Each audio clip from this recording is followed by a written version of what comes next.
So finally guys Naruto का new chapter आ चुका है। तो गाइस इस चैप्टर में नारुतो पास्ट में जाने वाला है। वीडियो को शुरू करने से पहले आप वीडियो को हाइप कर दें और सब्सक्राइब भी कर दें ताकि आपको इसी तरह की वीडियोस मिलती रहे। चलो किसी और बकवास के वीडियो को शुरू करते हैं। Chapter 27 Naruto go to the past.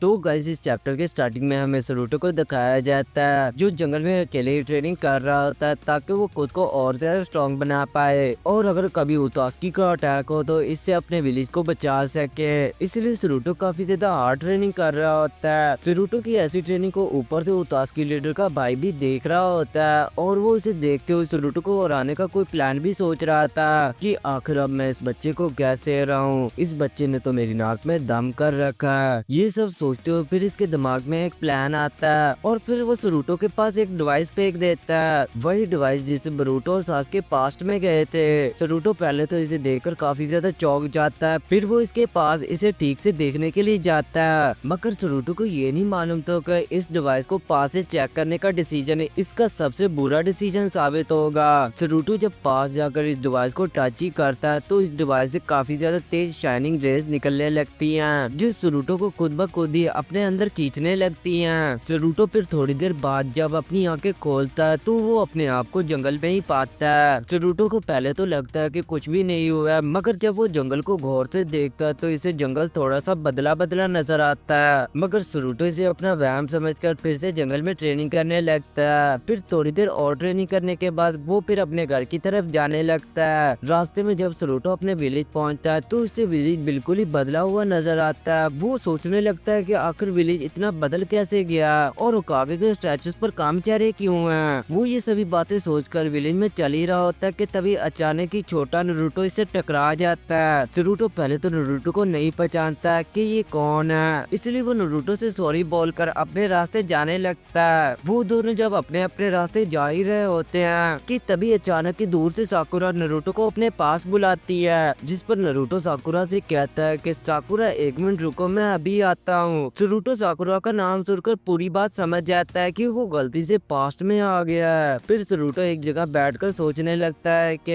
अब मैं अपने घर फ्यूचर में कैसे वापस जाऊं। पहले बोरुतो के टाइम पर तो बोरुतो सासुके के साथ पास्ट में आया था, इसलिए बोरुतो को वापस जाने में कोई इतनी प्रॉब्लम नहीं हुई थी, मगर नारुतो तो बिल्कुल अकेले पास्ट में आया था, वो भी नारुतो इसके दादा के टाइमलाइन में, जहाँ नारुतो किसी को भी नहीं जानता था सिवाय चंद एक लोगों के, और तो और इससे वो भी डिवाइस खो चुकी होती है जिससे वो यहाँ पर आया था। नारुतो इन्हीं से भी बातों को सोचकर उदास सा कहीं पर बैठा हुआ होता है कि तभी अचानक ही थोड़ी देर बाद नारुतो स्ट्रांगली खड़ा होता है और कहता है कि मैं वापस जाने का रास्ता कैसे न कैसे निकाल ही लूंगा, क्योंकि मैं नारुतो कोई आम सा निंजा नहीं कि इतनी सी चीज से डर जाऊं। खुद को मोटिवेट करके नारुतो फिर से नारुतो के पास जाने का सोचता है ताकि वो नारुतो के पास रहकर यहाँ से वापस अपने घर जाने का कोई ना कोई रास्ता निकाल सके। नारुतो को ढूंढकर इसके पास जाता है। नारुतो इसे देखकर बोलता है कि तुम तो वही बच्चे हो ना जो मुझसे पहले टकरा गए थे, अब तुम्हें मुझसे क्या चाहिए। नारुतो से कुछ बोलने ही वाला होता है कि तभी इन दोनों को कोई आवाज सुनाई देती है। ये आवाज किसी और की नहीं बल्कि हमारे जिराया सेंसी की होती है। नारुतो जिराया सेंसी को देखकर अपने मन में कहता है कि ये तो वही लेजेंडरी सानिन है जिसकी पिक्चर हमारे घर पर लगी हुई है, ये अब यहाँ पर भागते हुए क्यों आ रहे हैं। वहीं जिराया सेंसी भागते हुए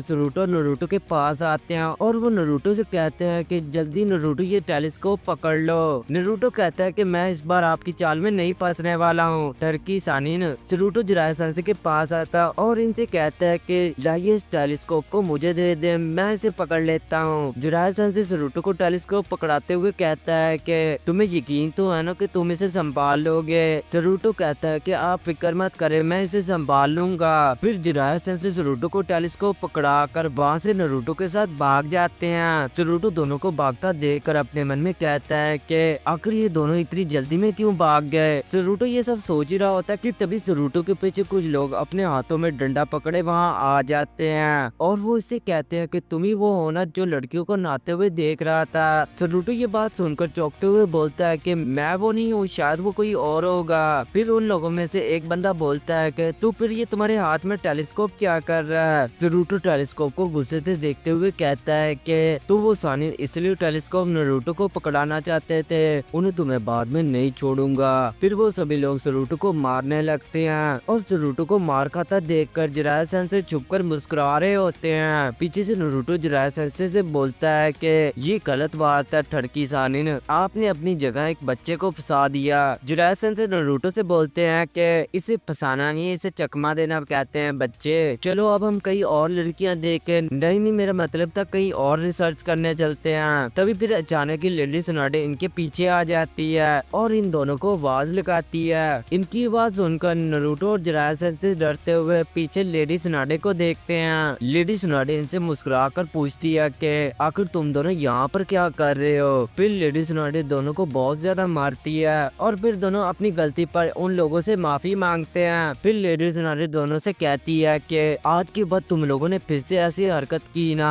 तो देख लेना कि तुम दोनों के साथ मैं क्या करती हूँ। फिर सुनाडे नारुतो की तरफ देखकर इससे पूछती है कि आखिर अब तुम कौन हो बच्चे, जल्दी अपने बारे में बताओ। नारुतो डरते हुए सुनाडे से बोलता है कि मैं दूर किसी विलेज से आया हूँ, मेरे मॉम डैड को किसी दुश्मनों के ग्रुप ने मार दिया था और मेरे मॉम डैड के अलावा मेरा इस दुनिया में और कोई भी नहीं था, इसलिए मैं अब दूसरे विलेज काम करके अपना पेट पालता हूँ। लेडी सुनाडे नारुतो की ये कहानी सुनकर इनकी आंखों से आंसू निकलने लगते हैं और फिर वो नारुतो जिराया से कहती हैं कि तुम दोनों ने इस बच्चे का ख्याल रखना, ये हमारे विलेज का मेहमान है। जिराया गुस्से से सुनाडे से बोलता है कि मैं 3 लेजेंडरी सानिन में से एक हूँ, आखिर मैं एक बच्चे का ख्याल क्यों रखूं भला, मुझे अपनी रिसर्च भी पूरी करनी है। नारुतो जिराया की तरफ देखते हुए इनसे कहता है कि अगर आपको मेरी ये चीज अच्छी लगी तो फिर आप मुझे अपने साथ रखेंगे। ये बोलकर फिर नारुतो अपनी सेक्सी जुजुत्सु परफॉर्म करके एक लड़की में बदल जाता है, जिसे देख करके जिराया सेंसेई के नाक से खून आने लगता और वो बोलते हैं कि इसके लिए तो मैं पूरा दिन तुम्हारा ख्याल रखने के लिए तैयार हूँ। और यहीं पर ये चैप्टर खत्म हो जाता है। तो गाइस अगर आपको ये चैप्टर अच्छा लगा तो इसे लाइक करें और अगर आपको इसी तरह की वीडियोस चाहिए तो मुझे कमेंट करें, मैं जल्दी वो लेकर आऊंगा। Good bye.